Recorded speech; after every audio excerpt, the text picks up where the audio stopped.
Bismillah, assalamualaikum warahmatullahi wabarakatuh. Alhamdulillah, salatu wassalamu ala rasulillah wa ala alihi wa sahbihi wa sallam taslima.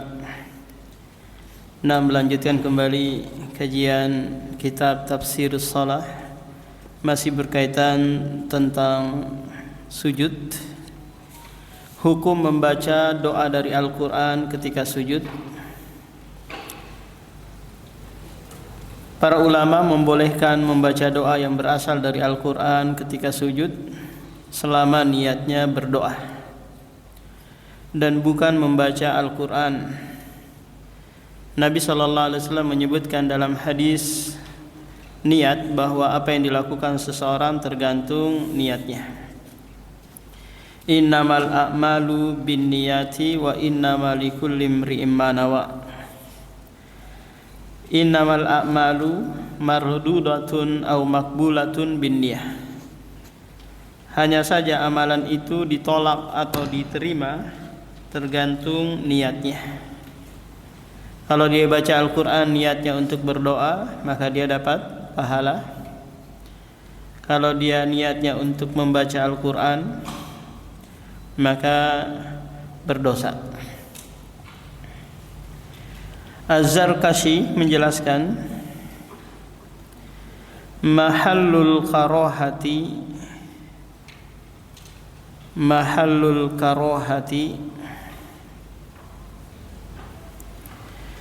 ma idza qasada biha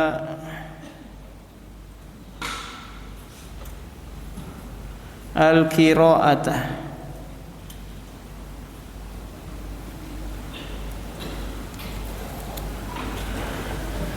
fa in qusida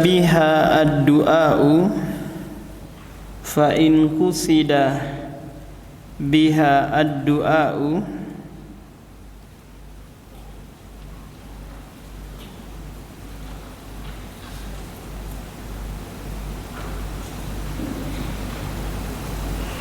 was-sana'u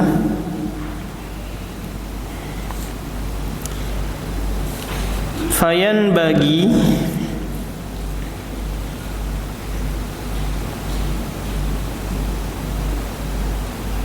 an yakuna kama law qanata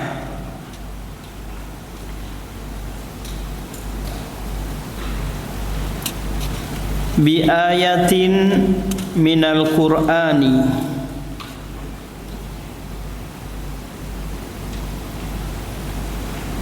ay fala yakunu makruhan.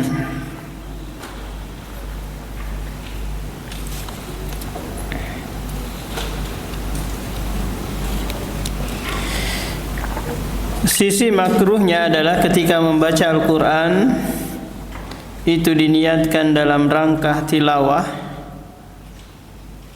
namun jika tujuannya berdoa atau memuji Allah, maka statusnya sebagaimana ketika seorang melakukan kunut setelah ruku dengan membaca Al-Quran. Artinya tidak dimakruhkan. Berapa jumlah bacaan sujud?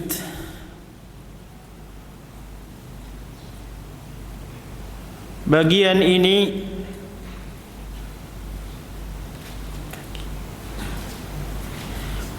ini telah kita bahas di bab doa ruku.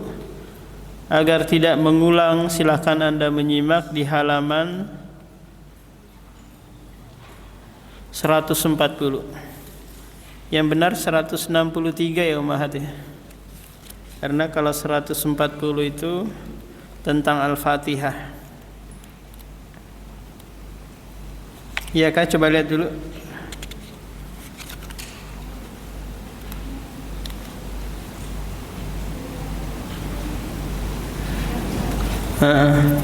Yang benar 163.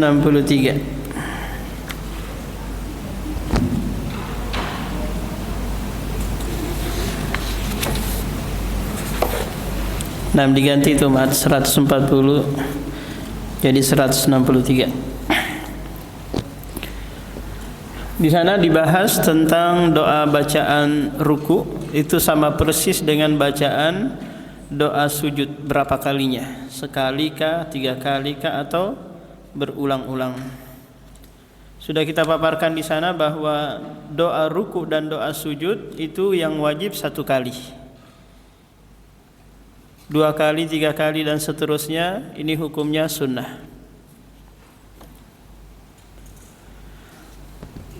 Di bagian ini saya hendak menambahkan penjelasan sebagian ulama bahwa jumlah bacaan ruku dan sujud selama rentang kurang lebih seperti berdirinya, sebagaimana yang diriwayatkan oleh Al-Bara' bin Azib radhiyallahu an. Raqamtu sholata ma'a Muhammadin sallallahu alaihi wasallam fawajadtu qiyamahu wa faraka'tahu fawajadtu qiyamahu wa ruku'ahu. Sepertinya faraka'tahu dulu hadisnya ini kayaknya ada yang salah nih. Fawajadtu qiyamahu wa ruku'ahu.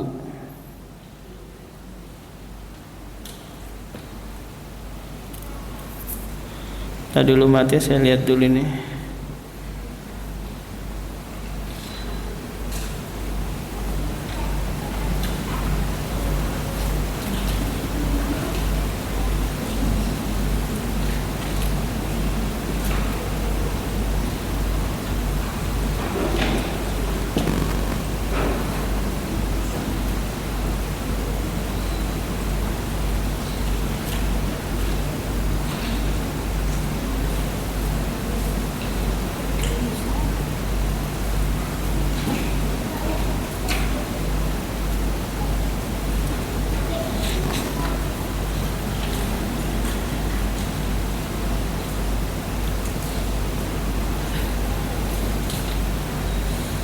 Nah, benar. Fawajadtu qiyamahu faraka'tahu fa'tidalahu ba'da ruku'ihi fasajadtahu jalsatahu baina sajadataini fasajadtahu fajalastahu ma baina taslimi wal insirafi qariban minas sama'.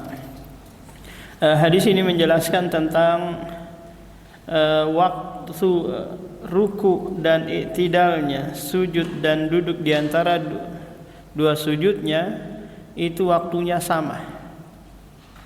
Menunjukkan umahat kalau kita nanti iktidalnya lama, rukunya juga lama. Nanti ketika duduk di antara dua sujudnya lama, maka sujudnya juga lama. Biar apa? Sama waktunya. Dalam riwayat yang lain, kana ruku'un Nabi sallallahu alaihi wasallam wa sujuduhu wa bainas sajadataini wa idza rafa'a minar ruku'i ma khalal qiyama wa qu'uda qariban minas sawa. Riwayat Bukhari menjelaskan riwayat sebelumnya bahwa yang panjangnya hampir sama adalah gerakan ruku selain berdiri, baca surah dan duduk tasyahud. Tasyahud awal dan tasyahud akhir. Karena di sana ada bacaan yang sudah ditentukan. Kecuali nanti di sujud tasyahud akhir mau menambah bacaan-bacaan doa sebelum salam, maka dibolehkan. Karena itu sikap sebagian orang yang memperpanjang sujud terakhir termasuk sikap yang keliru. Mengkhususkan apa umahat? Memperlama sujud bagian akhir saja. Ini banyak biasanya dilakukan oleh orang awam. Nah, kita beralih ke tafsir bacaan sujud. Ada banyak redaksi doa sujud yang diajarkan Nabi sallallahu alaihi wasallam di buku ini. Kami hanya akan menyebutkan 5 redaksi doa dari beliau. Doa yang pertama, Subhana Rabbil A'la, Subhana Rabbiyal A'la. Maha suci Rabbku yang maha tinggi. Sumber doa ini berdasarkan hadis dari Hudzaifah ibnul Yaman bahwa beliau pernah salat malam bersama Nabi sallallahu alaihi wasallam. Shallaitu ma'an nabi zata lailatin faftahal baqarata faqultu yarka'u indal mi'ah summa sajada faqala subhana rabbiyal a'la fakana sujuduhu qariban min qiyamihi. Di mana Rasulullah membaca doa sujud dengan lafaz subhana rabbiyal a'la. Lamanya sama dengan lama berdirinya. Tadi berdirinya Rasulullah membaca 100 ayat dari surah Al-Baqarah. Doa ini semakna dengan perintah Allah di surah Al-A'la ayat pertama, Sabbihisma rabbikal a'la. Jadi kata subhanallah ini di dalam Al-Quran Ummahat datang dengan berbagai bentuk, kadang dengan kata perintah, kadang dengan fi'il madi, kadang dengan fi'il mudhari, kadang dengan masdar. Seperti di surah Al-Isra, subhanalladzi asra sabbaha lillahi ma fis samawati yusabbihu lillahi. Nah, kalau ini apa? Perintah. Sabbihisma rabbikal a'la. Karena itu disebutkan dalam hadis dari Uqbah bin Amir radhiyallahu an bahwa ketika turun firman Allah di surah Al-A'la, maka Rasulullah bersabda, ij'aluha fi sujudikum. Jadikanlah hal itu di dalam sujud kalian. Bacalah di sujud kalian. Tambahan yang statusnya dhaif, lemah, yaitu tambahan wa bihamdihi subhana rabbiyal a'la wa bihamdihi. Bagaimana status tambahan ini?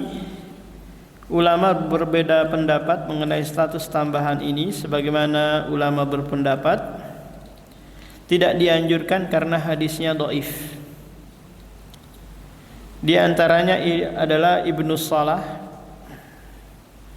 dan adanya juga ulama yang lain yang membolehkan tambahan kalimat wa bihamdi.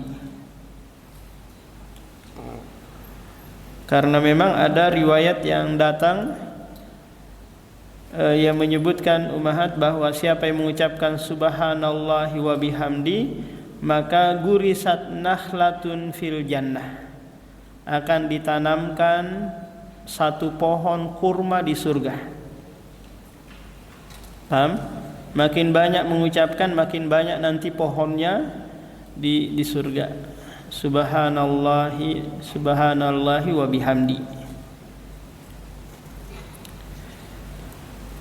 Isyarat dhaif riwayat ini dinyatakan oleh Abu Daud, pengarang kitab Sunan Abu Daud, ketika beliau menyebutkan hadis ini. Wa hadhihi ziyadatu nakhafu alla takuna mahfuzatan. Tambahan ini kami khawatir hadisnya tidak sahih. Meskipun beliau tidak menegaskan bahwa itu dhaif, karena itu sebagian ulama membolehkan membaca tambahan ini seperti yang dinyatakan oleh Ibnu Qudamah Al-Maqdisi. Wa in qala subhana rabbiyal azim wa bihamdi subhana rabbiyal azim wa bihamdi fala ba'sa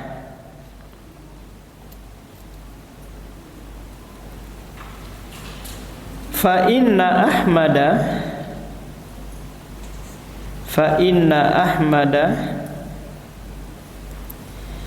ibna Nasrin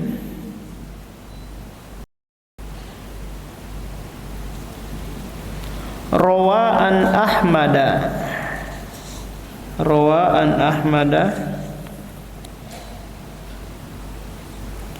annahu su'ila an tasbihir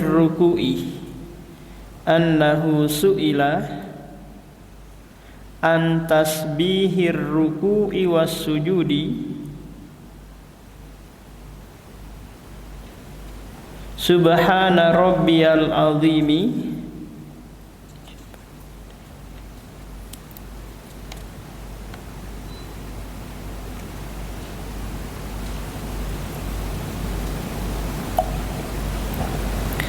a'jaba ilaika au subhana rabbiyal azimi wa bihamdi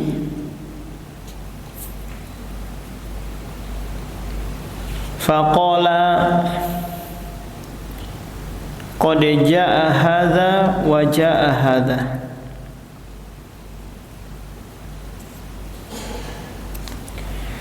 wa ma adfa'u minhu syai'an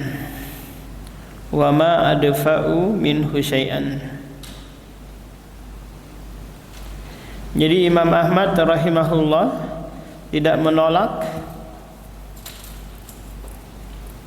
dengan adanya tambahan wa bihamdi, baik doa ketika ruku ataukah ketika sujud, karena kata beliau kedua-duanya datang riwayatnya. Tafsir doa kalimat subhana rabbiyah, tasbih artinya adalah mensucikan dari setiap kekurangan dan aib. Dibaca dengan kondisi mansub sebagai objek atau maf'ul bih, karena asumsinya ada kata kerja yang tersembunyi sebelumnya. Jika dibaca lengkap jadinya apa? Usabbihu subhanah. Nah, usabbihunya di mahdzuf, dihapus, tidak ditampakkan. Kita mensucikan Allah dari semua kekurangan dan aib. Allah Maha Suci dari segala aib dan segala sifat buruk yang dinisbahkan oleh orang musyrik kepadanya, seperti Allah memiliki sekutu atau Allah memiliki anak. Orang Yahudi menuduh Allah memiliki anak yang namanya Uzair. Orang Kristen menuduh Allah memiliki anak yang namanya Isa bin Maryam. Orang musyrik menuduh Allah memiliki putri yang namanya malaikat.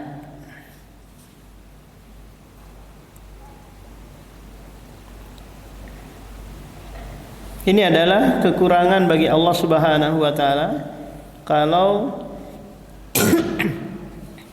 dituduh memiliki anak. Kenapa ummahat? Karena pasti nanti si bapak butuh bantuan anaknya kan?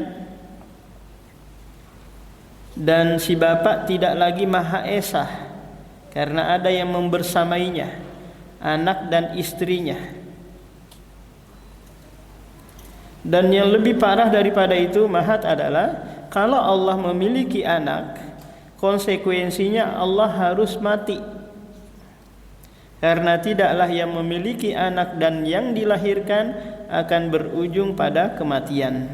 Maka Allah menepis hal itu dengan firman-Nya lam yalid wa lam yulad.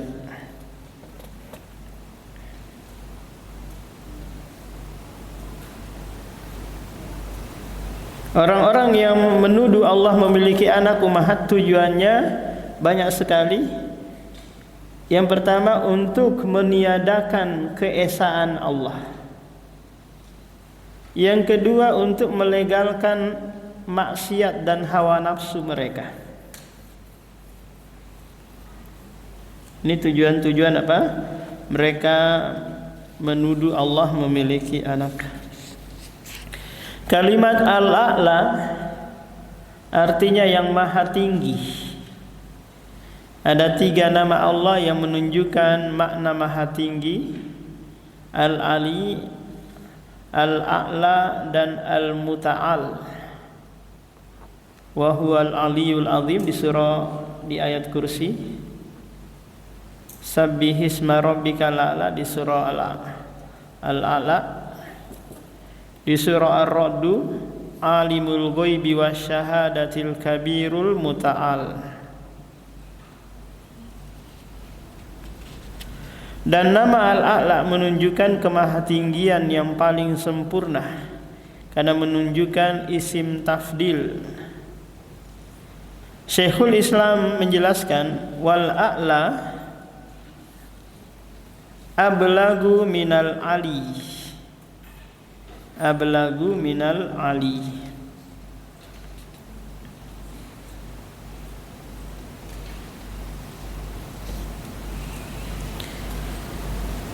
Makna Allah Maha Tinggi, para ulama menjelaskan bahwa Maha Tinggi yang merupakan nama Allah memiliki 3 makna.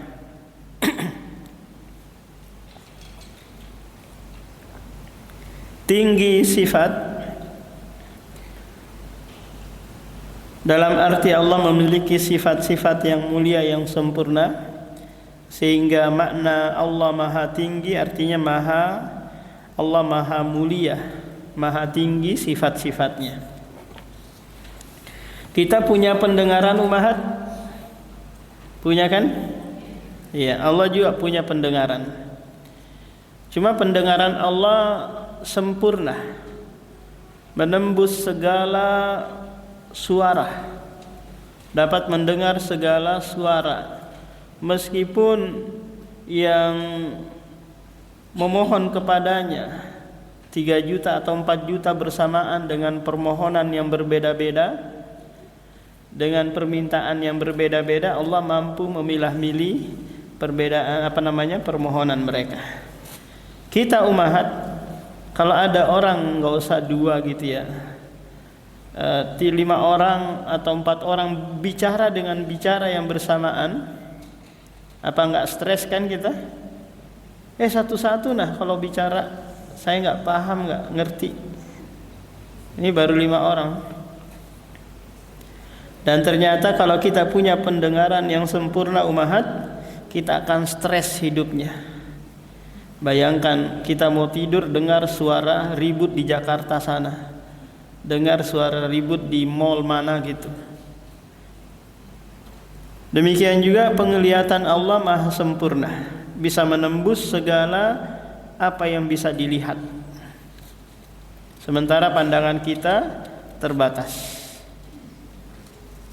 Dan kalaupun sempurna pandangan kita umahat, betapa stresnya kita, baru keluar melangkah dikit, lihat lagi ada jin bergelantungan di pohon sana. Ada masuk di WC, ada lagi lihat jin perempuan. Tapi alhamdulillah penglihatan kita terbatas. Belum lagi kalau kena rabun, kena penyakit-penyakit yang lain. Yang kedua, tinggi zat.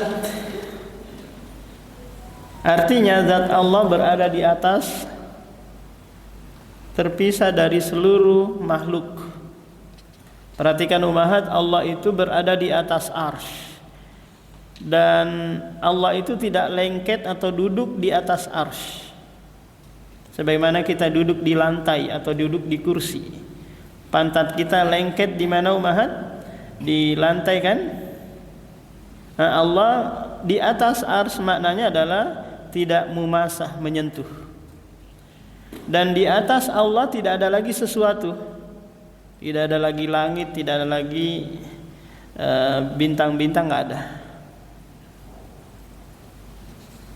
Jadi ini tinggi dari sisi zat. Ar-Rahmanu 'alal arsy istawa. Ar-Rahman berada di atas arsy. Nggak tahu saya kalau kenapa nggak diterjemahkan bersemayam di sini. Mungkin penulis lebih memilih tidak menggunakan kata bersemayam. Bersemayam itu secara bahasa Indonesia apa maknanya, Mahat? Menyentuh kah? Hah?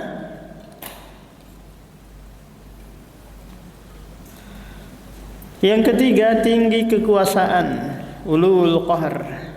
Dalam arti semua makhluk di bawah kekuasaannya. Tidak ada yang bisa keluar dari keputusan, dari pengaturan Allah Subhanahu wa taala. Tak kalau Allah memutuskan sebuah perkara, enggak ada istilah banding, enggak ada istilah mau dirubah, enggak ada. Kalau Anda sudah diputuskan meninggal hari ini, enggak ada yang bisa menolak. Meskipun didatangkan dokter yang paling ahli sekalipun, enggak ada yang bisa merubah ketentuan ilahi. Mengapa nama Al-A'la dibaca ketika sujud? Syekhul Islam Ibnu Taimiyah menjelaskan, An-nas sujuda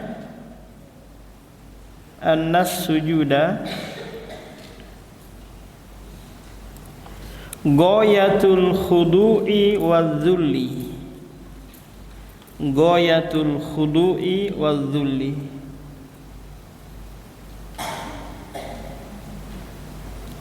Minal abdi wa ghayatu tasfilihi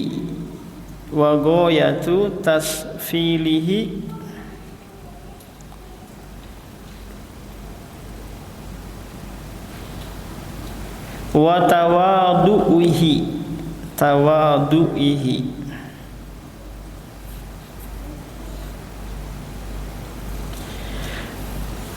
bi ashrafi syai'in fihi lillah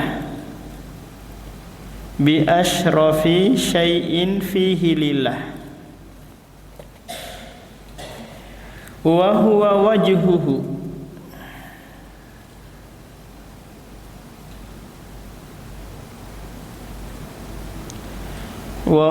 wajhuhu bi an yada'ahu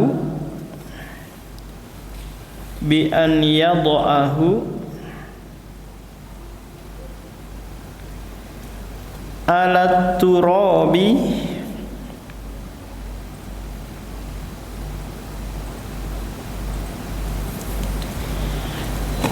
fanasaba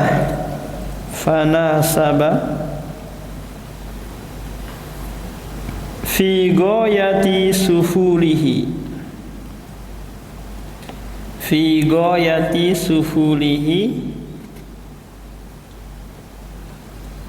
an yasifa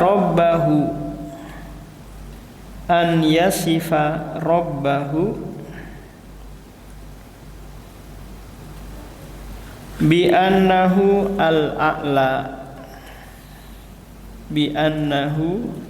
al-a'la,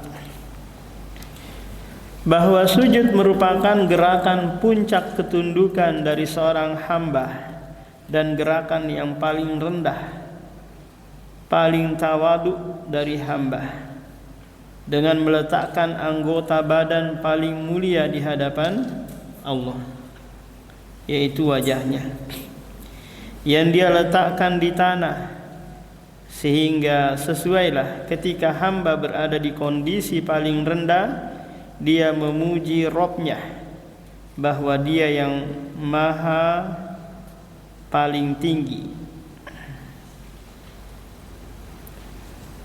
Anggota tubuh kita yang paling mulia adalah kepala. Kalau orang Arab umahat megang kepala, itu menandakan dia dia hormat dan sayang. Kalau orang Indonesia dipegang kepalanya, apa umahat? Marah. Orang Indonesia kalau dipegang pantatnya biasa saja ditepuk gitu umahat, ditepuk pantatnya sekedar main-main. Tapi kalau orang Arab luar biasa marahnya. Jadi jangan sekali-kali umahat tepukin pantat askar di sana, Apa enggak ngamuk dia? Kita di Indonesia membesarkan suara kentut biasa-biasa saja kan umat ya, tut gitu. Tapi kalau orang Arab itu sangat aib sekali. Mereka hampir kalau umahat umroh ya nggak pernah mendengar suara kentut dari apa? Dari orang Arab. Karena itu sangat aib, malu banget kalau apa? Dikeraskan. Kita mungkin kadang apa? Saling lomba-lombaan dengan suami kan? Mana yang paling besar suara kentutnya.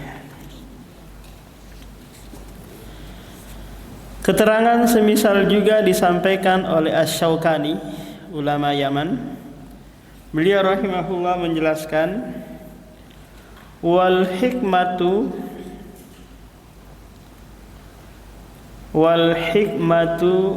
fi takhsisis sujudi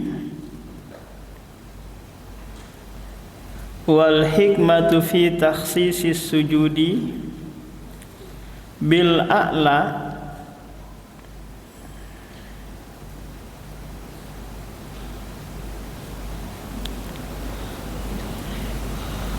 anna sujuda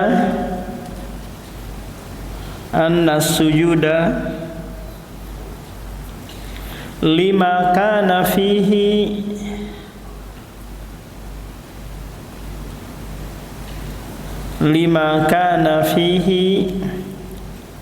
ghayatut tawadu'i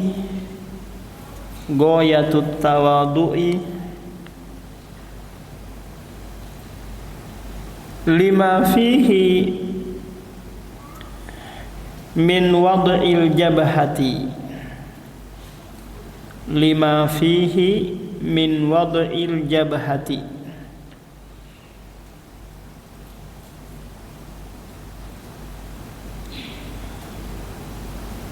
allati hiya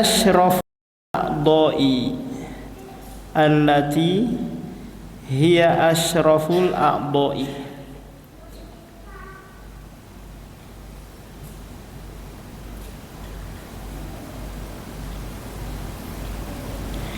ala mawati'i al-aqdami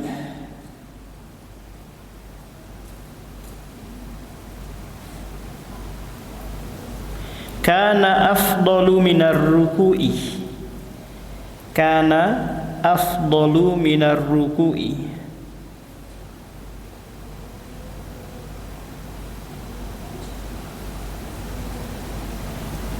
fahasuna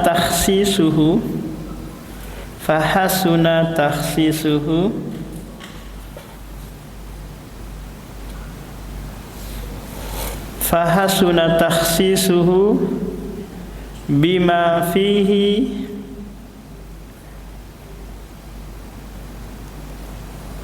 sigatu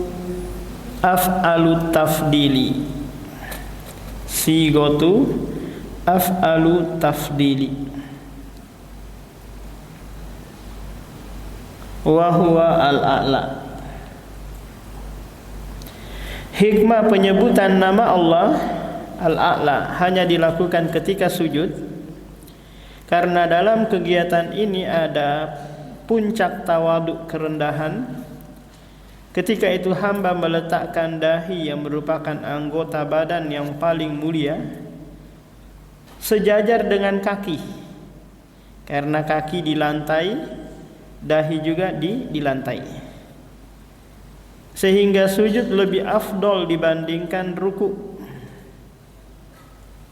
Karena itu sesuai dengan penyebutan nama Allah yang menggunakan kata sifat yang afdol, yang af'al, yaitu al-a'la.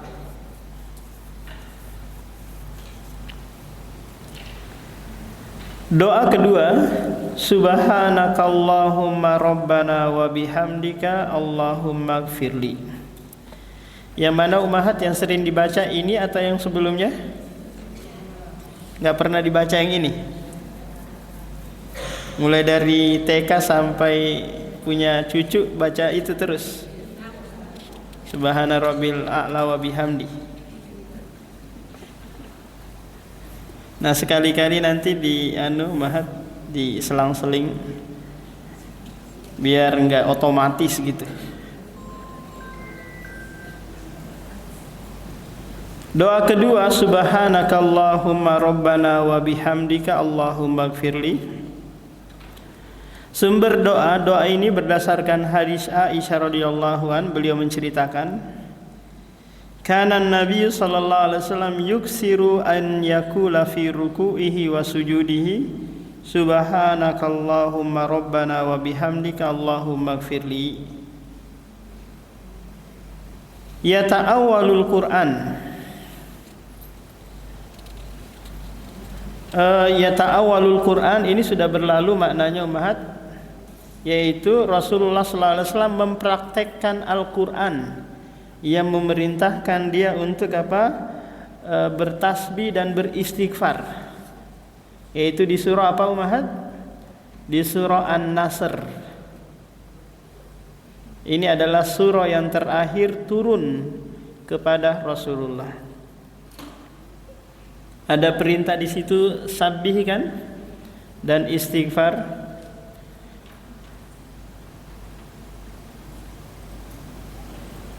Ara'aitan nasa yadkhuluna fi dinillahi afwaja fasabbih bihamdi rabbika wastaghfir. Nah, ini praktek Rasulullah terhadap perintah Allah di surah An-Nasr. Sabbihnya adalah subhana, wa bihamdi itu istighfarnya dengan Allahumma gfirli, tidak dengan astaga. Tapi apa? Astaghfirullah atau Allahumma gfirli.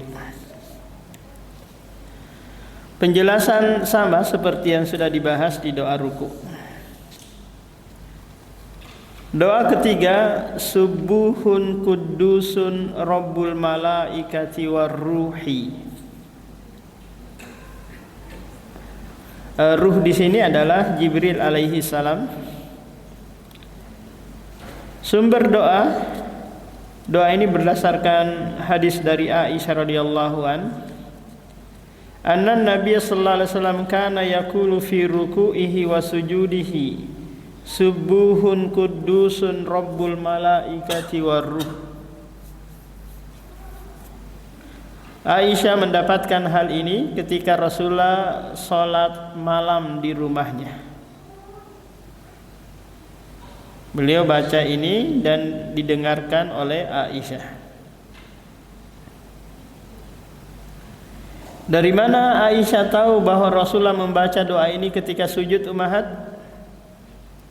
Dari ketika beliau meraba-raba mencari suaminya, ternyata mendapati dalam keadaan sujud. Doa keempat, subhanadzil jabaruti wal malakuti wal kibriyai wal azamati.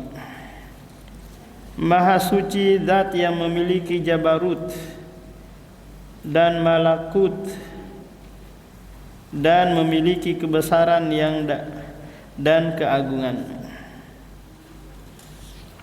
Ini pujian kepada Allah Subhanahu wa taala. Sumber doa berdasarkan ini dari hadis Auf bin Malik Al-Ashja'i. Beliau menceritakan, kumtu ma'a Rasulillah sallallahu alaihi wasallam lailatan thumma raqa'a bi qadri qiyamihi yaqulu fi ruku'ihi subhanadzil jabaruti wal malakuti wal kibriya wal azamah. Doa kelima, Allahumma laka sajadtu wa bika amantu wa laka aslamtu sajada wajhiya lilladzi khalaqahu wa sawwarahu wa syaqqa sam'ahu wa basarahu tabarakallahu ahsanul khaliqin. Ya Allah, hanya untukmu aku sujud, hanya kepadamu aku beriman, dan hanya untukmu aku berserah diri. Wajahku bersujud kepada zat yang telah menciptakannya, membentuk wajahnya, membuat berfungsi pendengaran dan penglihatannya, Maha mulia Allah sebaik-baik pencipta. 6. Yang telah menciptakan tubuh kita dengan sebaik-baik penciptaan. Laqad khalaqanal insana fi ahsani taqwim. Ini pengakuan dari seorang hamba dan sekaligus bentuk rasa syukur dia kepada Allah yang telah memberikan wajah pendengaran yang sempurna. Bacaan ini berdasarkan hadis dari Ali bin Abi Thalib radhiyallahu an. Beliau menceritakan cara salat Nabi sallallahu alaihi wasallam. Annahu kana idza qama ila sholati qala wajjahtu wajhiya lilladzi ila akhiril hadis.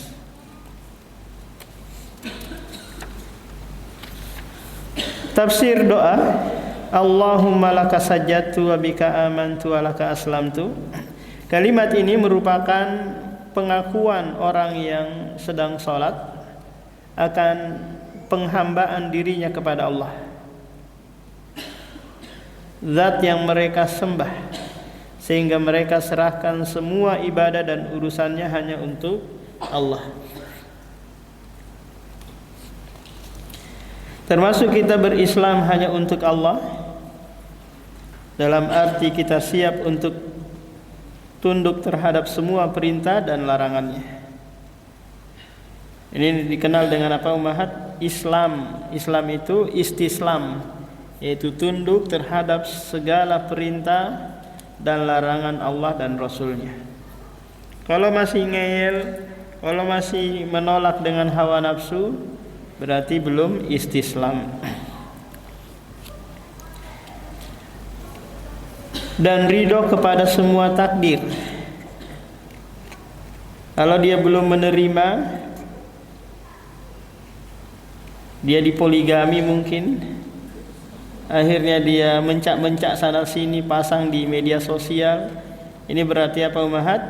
Belum ridho dengan keputusan ilahi. Padahal ada kebaikan yang banyak di balik dia di madu. Kalau dia di madu berarti dia makin manis ya ummahat. Kan madu. Kalimat sajada wajhiyya, anggota sujud tidak hanya wajah, termasuk juga kedua tangan, kedua lutut dan ujung telapak kaki yang menyentuh di lantai atau di tempat sujud. Namun di sini yang disebutkan hanya wajah, karena wajah merupakan anggota badan yang paling mulia. Karena itu wajah mewakili seluruh anggota tubuh yang lainnya. Menyebutkan sebagian tapi untuk keseluruhan. Segala sesuatu nanti ummahat yang tidak bisa dipisah maka dianggap sama. Contoh kalau nanti ummahat ada suaminya yang ngomong, saya ceraikan hidungmu atau saya ceraikan telingamu, maka ini tidak bisa terpisah dari anggota tubuh kan? Maka jatuhlah talak satu.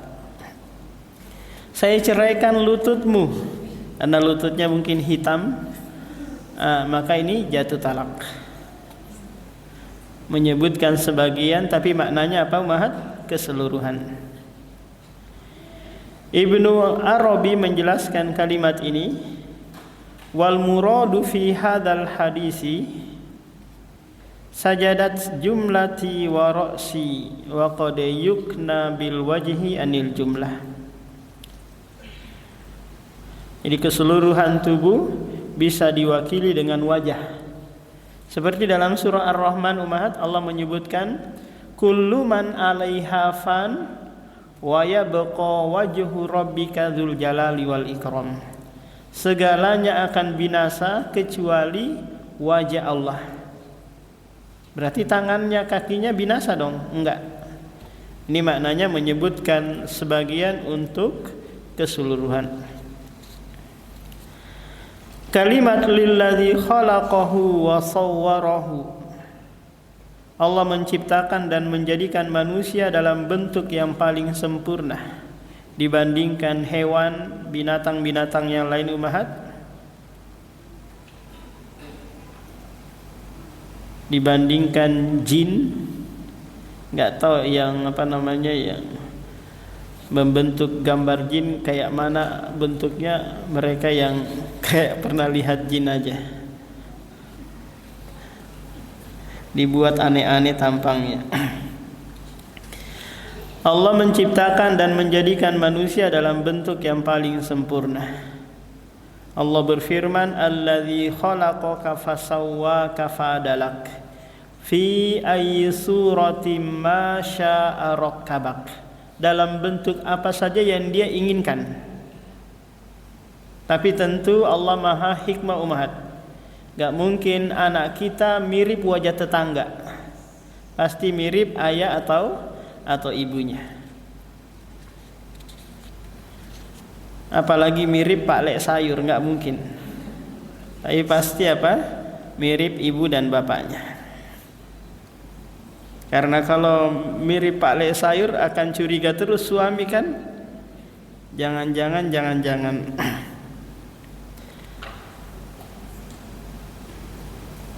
Kalimat wasyaqqa sam'ahu wa basarahu. Dia membuat berfungsi pendengaran dan penglihatan kita. Tapi terkadang ada anak lahir pendengarannya enggak ada, penglihatannya enggak ada. Maka ingat ummahat, pasti ada Allah lebihkan dia. Kalau penglihatannya enggak ada, pasti Allah berikan kelebihan yang lain.